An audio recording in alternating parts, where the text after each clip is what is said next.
থেকে আগামী 2 থেকে 3 দিন তাপমাত্রা ক্রমান্বয়ে বৃদ্ধি পাবে। তারপরে আগামী মাসের প্রথম দিকে তখন সারা দেশেই বৃষ্টিপাতের পরিমাণটা বৃদ্ধি পাবে এবং সে সময় হয়তো তাপমাত্রাটা আবার ক্রমান্বয়ে কিছুটা কমে আসবে। মধ্য পশ্চিম বঙ্গোপসাগর এবং তৎসংলগ্ন উত্তর পশ্চিম বঙ্গোপসাগরে একটি লঘুচাপ ছিল এবং বাংলাদেশের উপরে মৌসুমী বায়ু সক্রিয় ছিল, যার কারণে সারা দেশেই কিন্তু ভারী থেকে অতি ভারী বৃষ্টিপাত হয়েছে।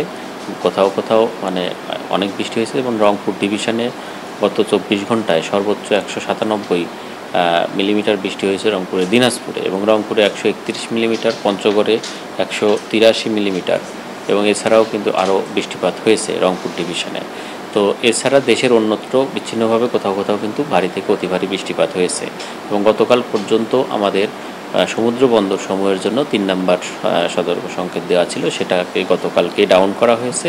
এখন সমুদ্র বন্দর এবং নদী বন্দরের কোথাও কোনো সংকেত নেই এবং আজকে থেকে 24 ঘন্টার জন্য সারা দেশেই কিন্তু বৃষ্টিপাতের পরিমাণ কমে আসবে। রংপুর ডিভিশনে হয়তো কোথাও কোথাও ভারী বা মাঝারি ধরনের ভারী থেকে ভারী বৃষ্টি হতে পারে। এছাড়া দেশের অন্যত্র কিন্তু বৃষ্টিপাতের পরিমাণ একদমই কমে আসবে এবং কোথাও হয়তো বা যেহেতু বর্ষাকাল কিছু বিচ্ছিন্ন বৃষ্টি হতে পারে হালকা থেকে মাঝারি, এছাড়া কিন্তু বৃষ্টিপাতের ওই পরিস্থিতি এখন থাকবে না এবং সারা দেশেই কিন্তু টেম্পারেচার ক্রমান্বয়ে বৃদ্ধি পাবে আগামী 2 থেকে 3 দিন এবং আজকে কোথাও কোথাও 1 থেকে 3 ডিগ্রিও তাপমাত্রা বৃদ্ধি পেতে পারে এবং এটা এ পর্যন্ত। তারপরে হয়তো বা আগামী মাসের প্রথম সপ্তাহের দিকে 1 তারিখ থেকে সারা দেশেই আবারও বৃষ্টিপাতের পরিমাণ কিন্তু বৃদ্ধি পাবে, তখন হয়তো তাপমাত্রা আবার কিছুটা ক্রমান্বয়ে কমে আসতে পারে।